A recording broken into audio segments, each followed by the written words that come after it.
Assalamualaikum warahmatullahi wabarakatuh.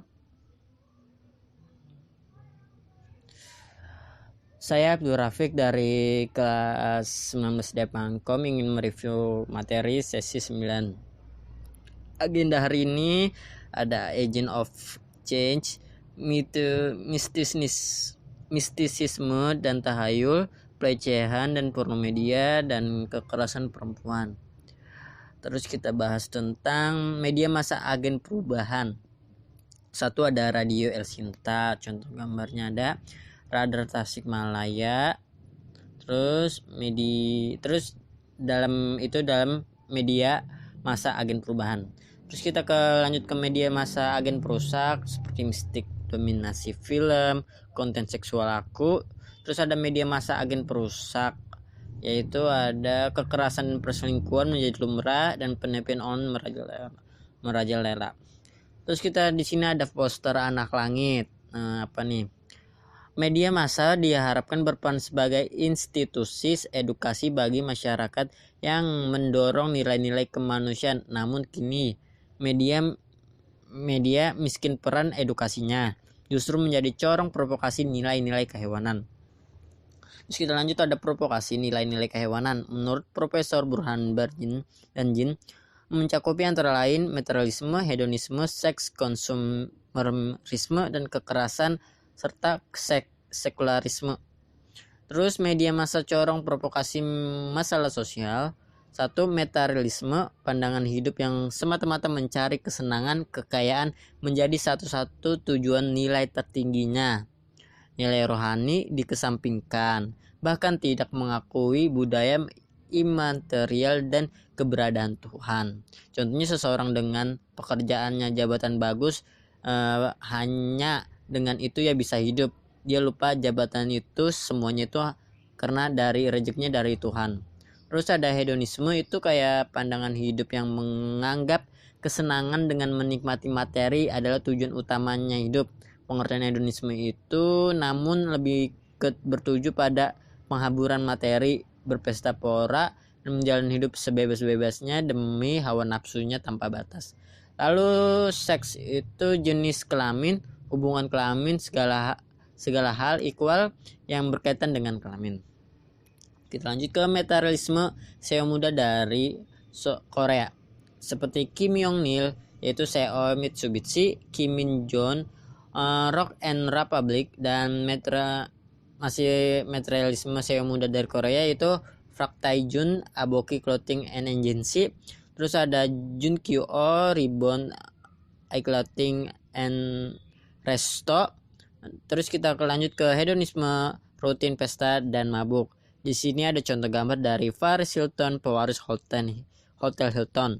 Terus di sini ada Lindsay Lohan, penyanyi dan artis.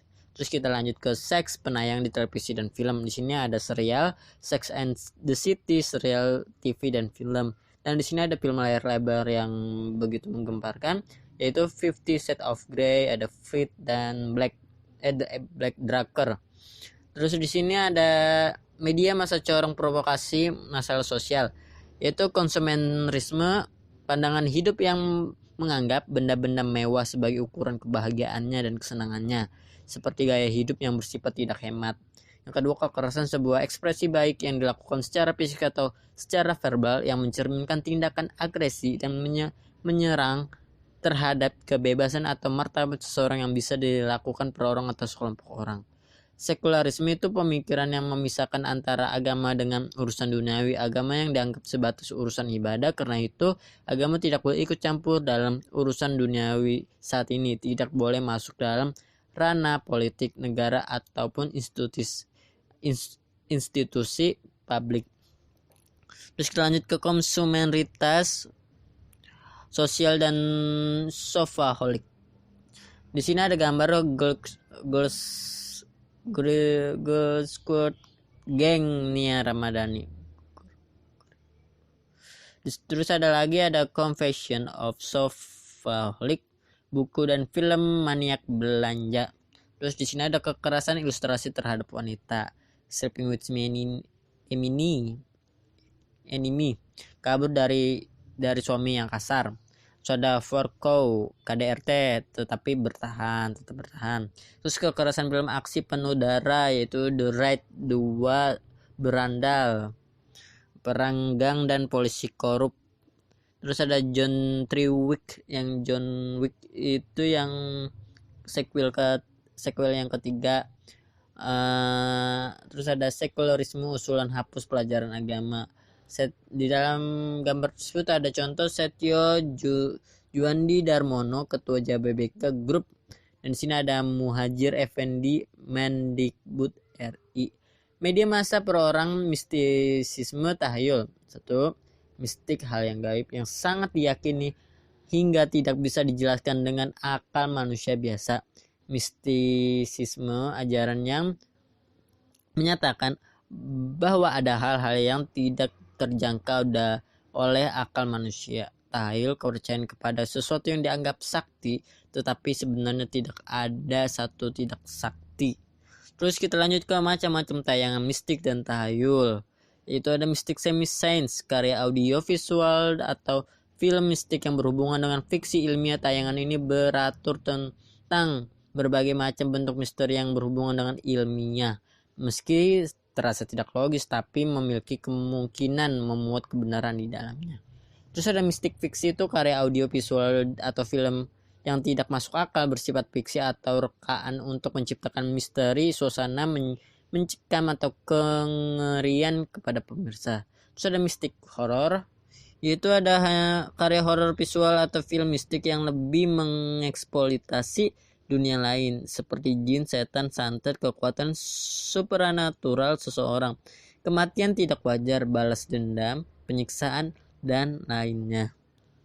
Di sini ada poster film serial drama kalau nggak salah ada. Misteri Gunung Merapi, alasan tayang mistik tahayul populer.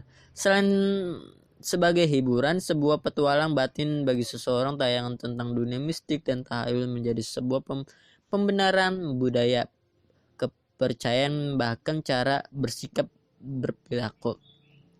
Tayangan serupa dengan refleksi sosiologi masyarakat untuk menjawab misteri yang menjadi problem batiniah masyarakat. Terus kita lanjut lagi ke Mystic Science nih. Ada Ghost Hunters. Ghost Hunters ini ungkap misteri supernatural.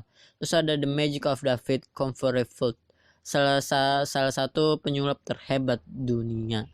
Terus ada tayang mistik tahayul, mistik fiksi nih, ada Scooby-Doo, 5 sekawan pemburu hantu, sama Harry Potter, penyihir sekolah Hogwarts. Terus ada tayangan mistik tahayul atau horor. Nih yang horor, yaitu Danau Tiga Sunyaruri, gadis dengan mata batin, dan Ratu Ilmu Hitam, misteri Ratu Ilmu Hitam. Bahaya dan manfaatnya misteri dan tahayul. Menurut kalian adakah bahaya dan manfaat kebiasaan menonton tayangan mistik dan tahayul? Nih, udah cukup sekian review sesi 9. Terima kasih. Wassalamualaikum.